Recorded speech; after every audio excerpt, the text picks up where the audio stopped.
Euzu billahi mineşşeytanirracim. Bismillahirrahmanirrahim. Elhamdülillah ve salatu ve selamu ala Resulillah.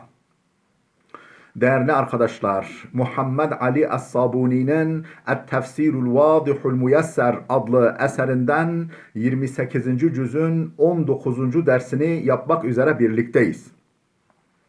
Geçen dersimizde El-Mumtehine veya El-Mumtehane suresinin tefsirini işliyorduk.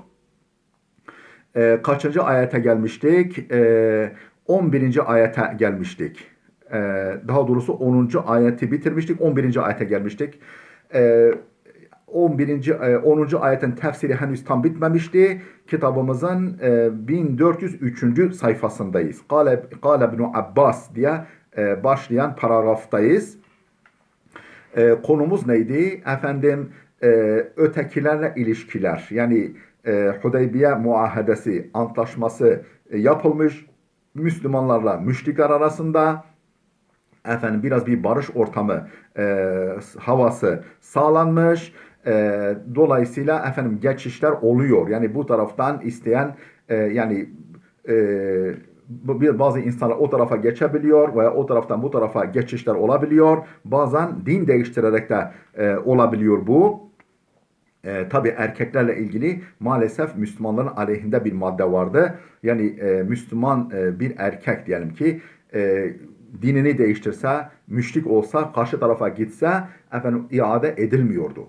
Ama karşı taraftaki bir müşrik, Müslüman olup Müslümanlar tarafına, İslam yurduna geçiş yapsa iade etme zorunluluğu vardı. Böyle olumsuz bir madde vardı. Ama kadınlar için böyle bir durum yoktu.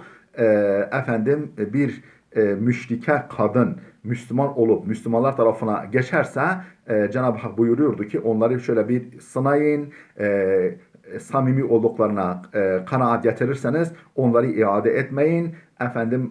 Ama kocalarının, müşrik de olsa kocalarının yaptıkları masrafları onlara iade eden o gibi kadınlarla evlenebilirsiniz. Çünkü artık onların müşrik kocasıyla hiçbir ilişkisi kalmamıştır. Sizin de sizlerden de bazı hanımlar din değiştirip karşı tarafa geçerse siz de onları kendi nikahınızın altında bulundurmayın ama karşı taraftan masrafınızı isteyin. Tabi vermez. Karşı taraf Allah'ın emrini dinlemez ki. Adam fırsatçı, onlar fırsatçı ama Müslüman Allah'ın emrine bağlıdır. Konumuz buydu. Diyor ki Kâle ibn Abbas. İbn Abbas demiştir ki Kâne sulhul Hudeybiyeti kad tadammena enne men ata ehle Mekke'te min enne men ata ehle Mekke'te minel muslimine lem yuradde ileyhim. Kâne sulhul Hudeybiye. Hudeybiye antlaşması kad tadammena. Şunu içermişti. Şu maddeyi içermişti. Enne men ata ehle Mekke'te minel muslimin, Müslümanlardan din değiştirip ehli Mekke'ye katılan, Mekke halkına, müşriklere katılan kimse olursa lem yuradde ileyhim, Müslümanlara iade edilmez.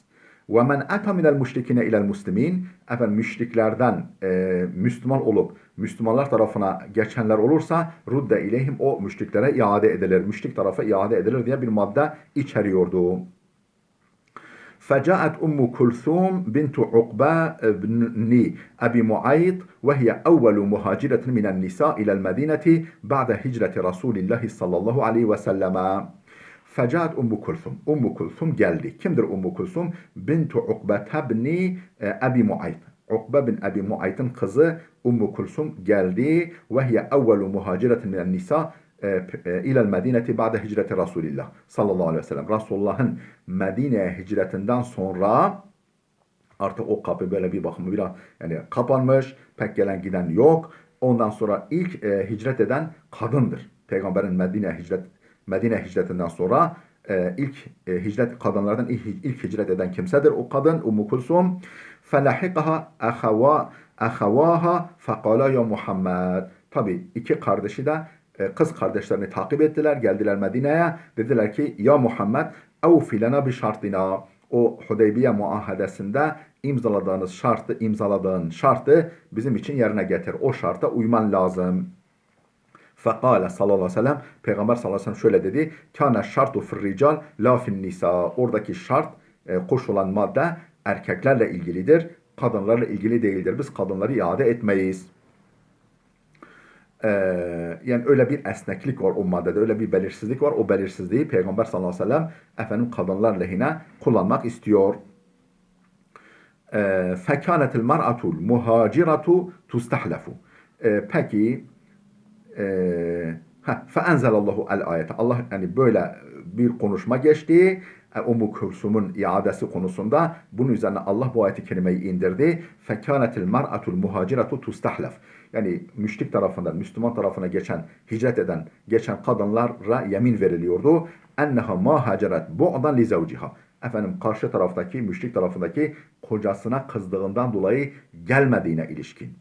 وَلَا طَمَعًا فِي الدُّنْيَا. Bir dünyalık tamahıyla, bir dünyalık arzusuyla, bir dünyalık elde etmek için, bir dünyavi çıkar elde etmek için gelmediğine.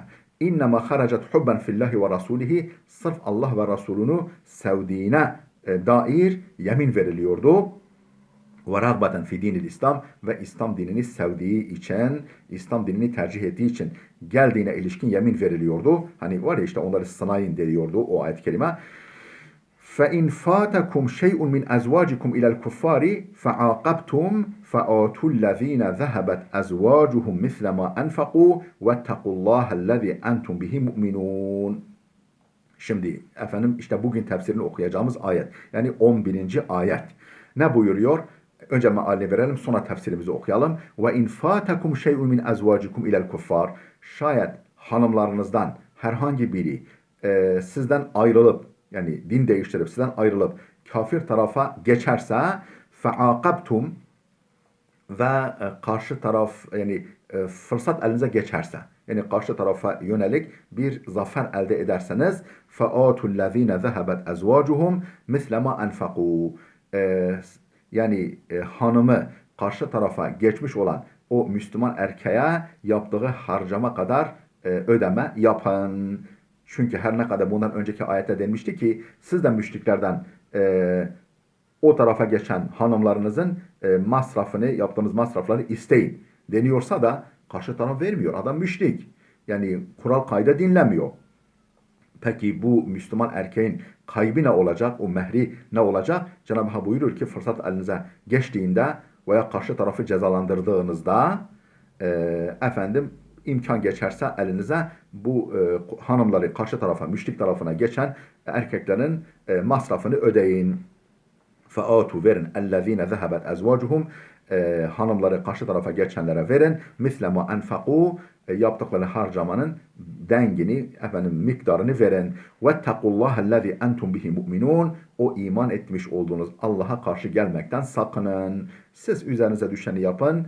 Efendim dürüst davranın. O karşı taraf yapmasa onlar cezalarını Allah'tan bulacaklardır. Allah'a karşı gelmekten siz sakının. Ya eyyuhel nebiyyü İzâ câekel mu'minâtu yubayi'neke. Ey peygamber. Şimdi bu başka bir konuya geçti. Yine ötekilerle ilişkiler bağlamında ama biraz farklı. Ey peygamber. İzâ câekel mu'minâtu yubayi'neke.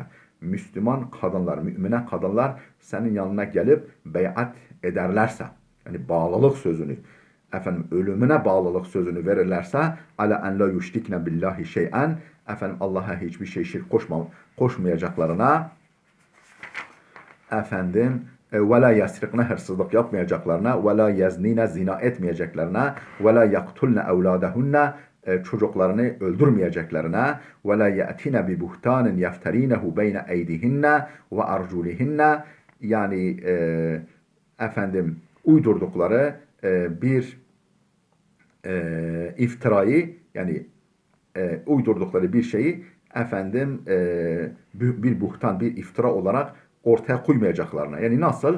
Haşa efendim başka birinden bir çocuk yapıp oluşturup ondan sonra kocasına nispet etmeyeceklerine.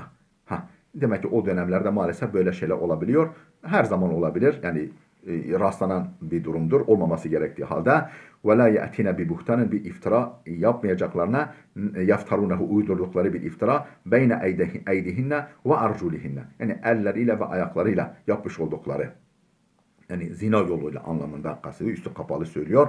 وَلَا يَعْصِينَكَ فِي مَعْرُوفٍ ve makul, ma'ruf, efendim örfe adete uygun bir şekilde yani emirlerine yönelik sana karşı gelmeyeceklerine febayi'hunne bu şekilde beyat etmek üzere gelirlerse onlarla beyat yap. Onların bu sözünü kabul et. Ve estağfir lehunnallaha onlar için Allah'tan bağışlama dile.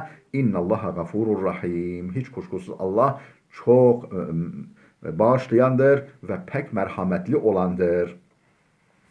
Efendim buraya kadar meal verdik. Tefsirimizi okuyalım.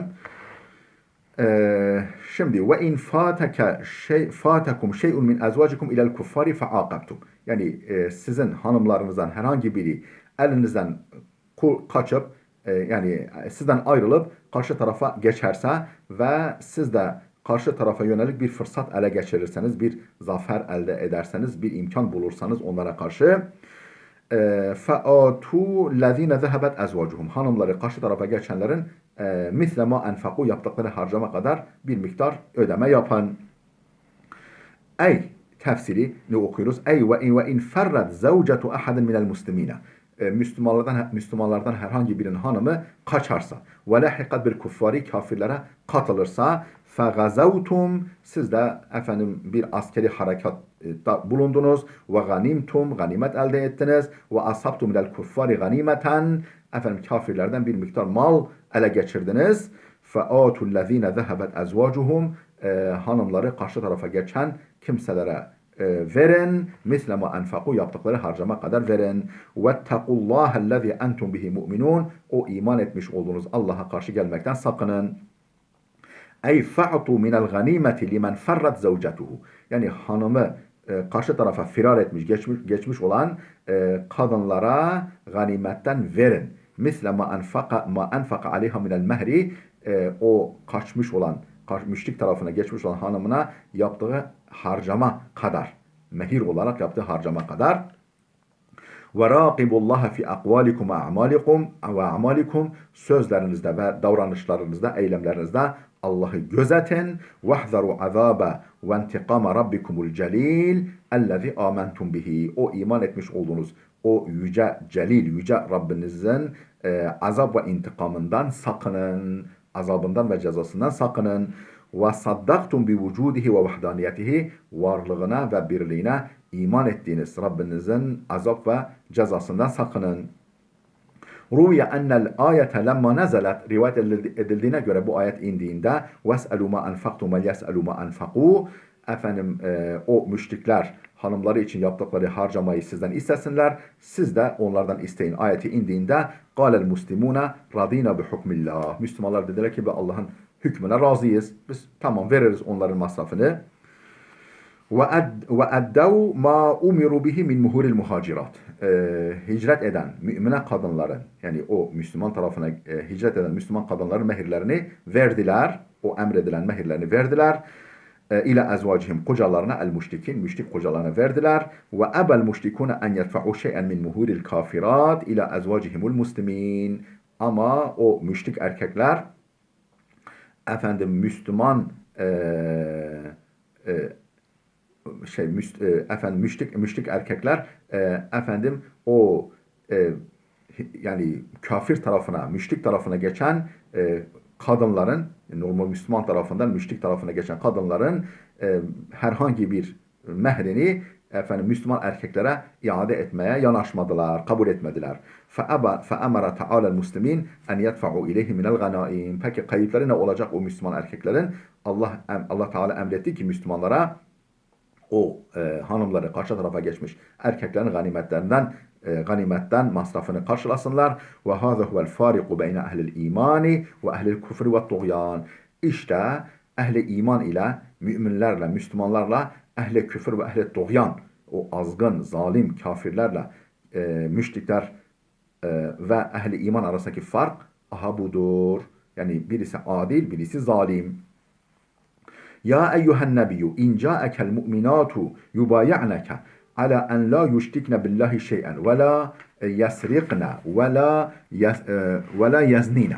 Yani ey peygamber efendim Müslüman kadınlar sana gelip beyatta bulunurlarsa, bağlılık sözünü verirlerse ne konuda? Allah'a hiçbir şey şirk koşmayacaklarına, hırsızlık yapmayacaklarına, zina işlemeyeceklerine ilişkin. Zaten mealini vermiştik, bir daha verdik. Tefsirini okuyalım. Lemma fetaha Resulullah Mekke'de. Resulullah sallallahu aleyhi ve sellem Mekke'yi fethedince ca'ehu nisa'uha yubayi'nehu alel İslam. Mekke kadınları Müslüman olduklarına ve yani İslam konusunda peygambere söz vermeye geldiler. Kema baya'ahur rical. Tıpkı erkeklerin beyatları gibi. Erkekler peygambere bağlılık sözü verdikleri gibi kadınlar da gelip peygambere bağlılık sözü vermek istediler.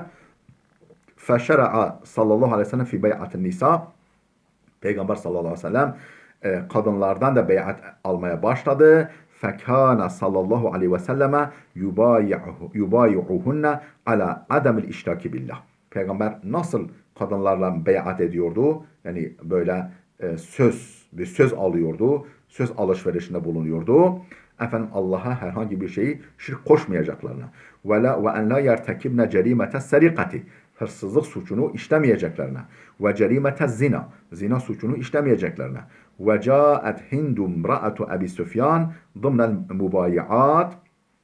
O beyat etmek isteyen kadınlar arasında Ebu Sufyan'ın karısı Hint de geldi. Hint kimdi? Hazreti Hamza'nın katlettiricisi.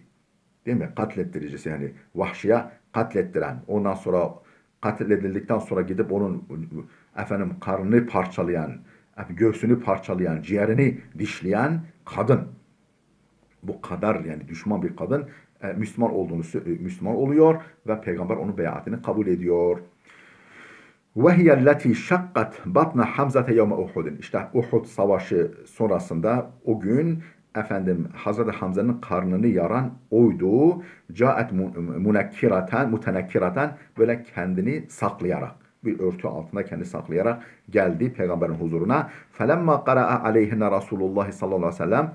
Peygamber sallallahu aleyhi ve sellem bu ayeti okuyunca, yani bu beyatle ilgili ayeti okuyunca, en la yüşrikne billahi şey'en ve la yasrikna, Allah'a hiçbir şey şirk koşmayacaklarına ve hırsızlık yapmayacaklarına ilişkin ayeti okuyunca galet ya Resulallah, Hint tabi görünmüyor, dedi ki ey Allah'ın Resulü, inne Ebu Sufyan'a raculun şahih.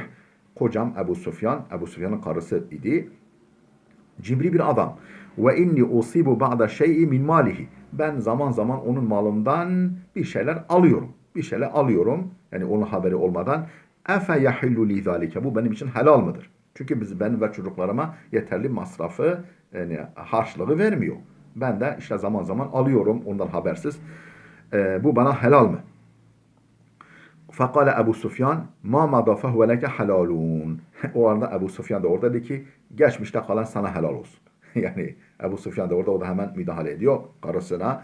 Diyor ki geçmişte yaptığın sana helal olsun. Fadahike Resulullah ve arafaha. Peygamber gülümsedi, tebessüm etti ve onun Hint olduğunu anladı. Bakınız, amcasının katili. Amcasının hem de öyle çok fena, vücudunu parçalayan, organlarını kesen, ciğerini parçalayan, kalbini çıkaran kadın bile Müslüman olunca peygamber intikam almıyor. İslam'ın adaletine bakın. Fekale leha ve inneki lehindun bintu utbeta. Peygamber dedi ki sen Utbe'nin kızı Hint misin?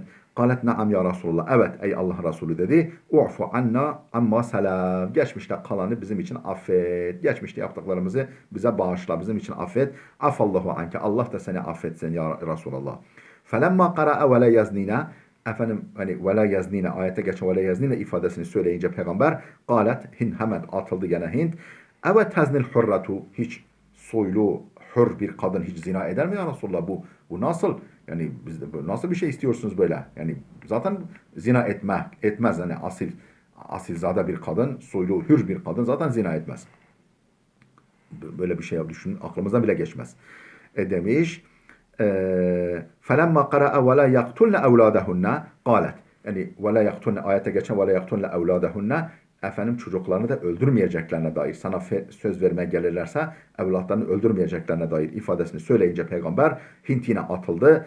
رَبَّيْنَاهُمْ صِغَارًا وَقَتَلْتَهُمْ كِبَارًا فَأَنْتُمْ وَهُمْ أَعْلَمُ وَكَانَ ابْنُهَا Hanzalatu kad kutile yevme bedrin fadahike Umaru hatta stelqa. Dedi ki ya Resulallah sen diyorsun ki çocuklarınızı öldürmeyin ama biz dünyaya getirdik, büyüttük, sen öldürdün.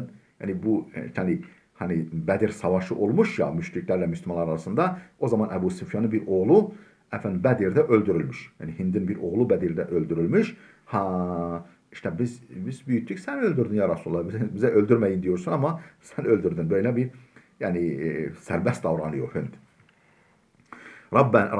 Rabbeynahum sigaren biz onları küçükken büyüttük ve kateltehum kibaran büyüdüğünce sen onları öldürdün savaşta. Fe entum ve hum a'lam artık siz de onlar yani siz bilirsiniz yani orada öte tarafta artık hesaplaşırsınız. Tabii ne hesaplaşacak karşı taraf müşrik zaten.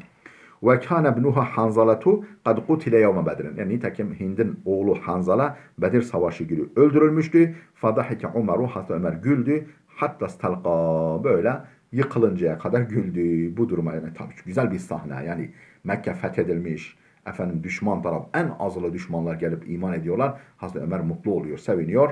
Hint böyle biraz serbest davransa da Hazreti Ömer seviniyor ve gülmekten yıkılıyor. Ve tebesseme Resulullah Peygamber sallallahu aleyhi ve sellem de tebessüm etti. Felemma kara'a Peygamber şu ayeti okuyunca ayetin şu kısmını ve la ye'tine bi buhtanin yeftarinehu beyne eydihinne ve arculihinne yani elleriyle ayaklarıyla uydurdukları bir iftirayı ortaya atmayacaklarına. Ha ne demek? Onun tefsirini okuyacağız. Fekalet Hindun Hind dedi ki vallahi innel buhtane le emrun kabih. Ya Resulullah vallahi iftira çok çirkin bir iştir. Ve la ya'murullahu illa birruşdi. Öyle görüyorum ki Allah ancak doğru olanı, isabetli olanı emrediyormuş. Ve mekarimil ahlak ve güzel ahlakı emrediyormuş. Ne güzel şeyler. Vel muradu bil buhtan fil ayeti ayetteki yani bir iftira ortaya atmayacaklarına ifadesi ayette geçen en la yulhiqna bi ezvacihinne gayre evladihinne. Yani bağışlayın başkasından peydahladıkları çocuklarını böyle kocalarına istat etmeyeceklerine. Haşa zina edip efendim başkalarından hamile kalıp onu kocalarına istat etmeyeceklerine demektir yani.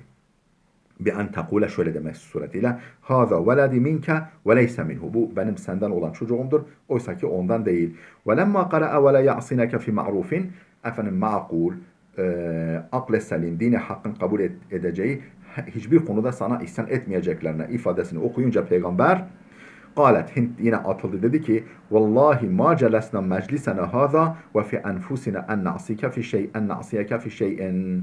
Vallahi ya Resulallah biz şu konumumuzda oturuyorsak gelip burada senin karşında oturup sana beyat ediyorsak ve fi enfusina en na'siyeke fi şey'in herhangi bir konuda sana isyan etmek, sana karşı gelmek düşüncemiz yoktur. Zaten sana itaat etmek için buradayız. Ravahu İbn Cerir. Bu rivayeti İbn Cerir Taberi nakletmiş. Thumma qala Teala sonra Allah Teala şöyle buyurdu devamında. Febayuhunna vestagfir lehunna Allaha innallaha gafurur rahim. Onların beyatini, sözleşmesini kabul et. Efendim onlar için Allah'tan bağışlama dile. Hiç kuşkusuz Allah çok mağfiret eden, çok merhamette bulunandır. Efendim yani febay'hunne ala hazihi şurut. Bu şartlarla onlara beyat et, onların beyatını kabul et. Vatlub lehunne minallahil mağfirete ve rahmete. Onlar için Allah'tan mağfiret ve rahmet talep et, dile. Fe innallaha vasi'ul mağfireti azimur rahma. Allah mağfireti geniş, bağışlaması geniş olan, rahmeti büyük olandır. Kalet Aişe radıyallahu anha Efendim Hazreti Ayşe bu konuda şöyle demiş. فَمَنْ اَقَرَّ بِهَذَا الشَّرْطِ مِنَ الْمُؤْمِنَاتِ قَالَ لَهَا Resulullah sallallahu aleyhi ve sellem mümine kadınlardan bu şartları kabul edenlere Peygamber sallallahu aleyhi ve sellem şöyle derdi. قَدْ بَايَعْتُكِ Senin beyatını kabul ettim. Seninle sözleşmede bulundum. اَيْ يَقُولُ لَهَا ذَٰلِكَ كَلَامًا Bunu sözlü söylerdi. Halbuki erkeklerle tokalaşırdı. Yani böyle eline alırdı. Öyle söz alırdı ama kadınlarda böyle bir şey yapmadı peygamber. Yani bunu sözlü söylerdi. Ve vallahi ma messet yedu Resulillah yedem ra'atin kattu. Allah'a yemin ederim ki hiçbir zaman peygamberin eli bir yabancı kadının eline değmemiştir. Yani başka nikah düşen yabancı bir kadının eli değmemiştir peygamberin. Ravahul Bukhari, yani kadınlarla tokalaşmamış. Ve rava Ahmedu fil musned. Bu Bukhari nakletmiş. Ahmed İbni Hanbel de Musned adlı eserinde demiştir ki kulna ya Resulullah ela tusafihana, efendim o beyat için gelen kadınlar dediler ki ya Resulullah bizimle tokalaşmaz mısın? Yani erkeklerin elini tuttuğun gibi bizimle elimizi tutmaz mısın? Kale, peygamber buyurdu ki inni la usafihun nisa'a, ben kadınlarla tokalaşmam. İnnema kavli limra'atin vahidetin kavli li mi'ati imra'atin, benim bir kadına söylediğim söz 100 kadına da söylediğimin aynısıdır. Yani ben sözlü olarak sizinle beyatta bulunurum. ثُمَّ قَالَ Teala, sonra bu surenin son ayet-i kerimesinde Allah Celle Celaluhu şöyle buyurdu. Ya eyyühellezine amenu la tetevellev kavmen gadiballahu aleyhim kad yeisu minel ahireti kema yeisel kuffaru min ashabil kubur. Yani bu ayette daha çok Yahudilerle alakalı. Önceki ayetler buraya kadar daha çok müşriklerle alakalıydı. Bu ise Yahudilerle alakalı. Medine'de Yahudiler de var. Ya eyyühellezine amenu, ey iman edenler, la tetevellev kavmen gadiballahu aleyhim. Allah'ın gazap ettiği bir topluluğu dost edinmeyin, sırdaş edinmeyin, sıkı fıkı olmayın. Kad yeisu minel ahireti, onlar öyle ahiretten ümitlerini kesmişler. Kema yeisel kuffaru min ashabil kubur, tıpkı kafirlerin kabirlerde yatan yani kimselerden ümitlerini kestikleri gibi. Yani kabire girip yatan bir kimse bir daha döner mi? Dünyaya dönmez. Veya kafirlerin gözüyle onlar bir daha ahiret içinde olsa dirilirler mi? Dirilmezler kafirlerin inancına göre. O şekilde kabirde yani ahiretten ümitlerini kesen dost topluluğu edinmeyiniz. Ey la tusadikul kuffara a'da'ed din. Din düşmanı olan kafirleri dost edinmeyiniz. Ve la tettehizuhum ahibba'a ve asdiqa'a lekum. Onlarla sevgi bağlarını kurmayınız. Onlarla sıkı fıkı olmayınız. Fe innehum kavmun kad gadiballahu aleyhim. Bu Allah'ın gazap ettikleri bir topluluktur. Ve taradahum min rahmetihi, rahmetinden uzaklaştırdığı bir topluluktur. Ve hum kad yeisu minel hayatil ahireti. Onlar ahiret hayatından ümitlerini kesmişler. Kema yeisel kuffaru min emvatihim. Tıpkı kafirlerin kendi ölülerinden ümitlerini kestikleri gibi. İşte gitti, bir daha geri gelmeyecek diye inandıkları gibi. Ey yaudu ileyhim ba'del mevt. Yani öldükten sonra nasıl geri döneceklerinden ümitlerini kesmişlerse bunlar da öylece ahiretten ümitlerini kesmişler. Haythu kanu yakuluna, nitekim şöyle diyorlardı. Hâzâ âhirul ahdi bihi ve len narahu ebeden. Bu onlarla son buluşmamızdır. Bir daha onları asla görmeyeceğiz diyorlardı. Müfessirler diyorlar ki arz ettiğim gibi bu ayet Yahudilerle alakalı. Yani bu Yahudileri de dost edinmeyin. Çünkü onlar ahiretten ümitlerini kesmiş. Ahiret yani beklentileri yok. Yani tamamen dünyevileşmişler. Tamamen sekülerleşmişler. Khatamallahu surete bin nehyi an muvalatil kuffar kema beda'aha bin nehyi an muvalatil kuffar. Allah sureyi noktaladı. Ne ile noktaladı? Bin nehyi an muvalatil kuffar. Kafirlerle dostluk kurmaktan men etmekle sureyi noktaladı. Kema beda'aha bin nehyi an muvalatil kuffar. Tıpkı kafirleri dost edinmekten men etmekle başladığı gibi. Sureye de böyle başladı, sureyi de böyle bitirdi. لِيَتَنَاسَقَ الْبَدْءُ مَعَ الْخِتَامِ, ta ki surenin başıyla sonu uyum içinde olsun. فِي اَرْوَعِ سُوَرِ التَّحْذِيرِ وَاَبْدَعِ النِّظَامِ, sakındırmanın en parlak bir biçimiyle, en parlak bir tablosuyla sure tamamlansın. Ve abda'in nizam, en bedi, en orijinal bir sistem içerisinde sure tamamlansın diye başlangıçta da kafirleri dost edinmekten men etti. Sonunda da yine aynı hususa vurgu yaptı. İntaha tefsiru suratil mumtahine. Mumtahine suresinin tefsiri burada sona erdi. Biz de dersimizi burada bitiriyoruz. Gelecek ders inşallah tefsiru suratı Saf suresi tefsirini okuyacağız. Allah'a emanet olun.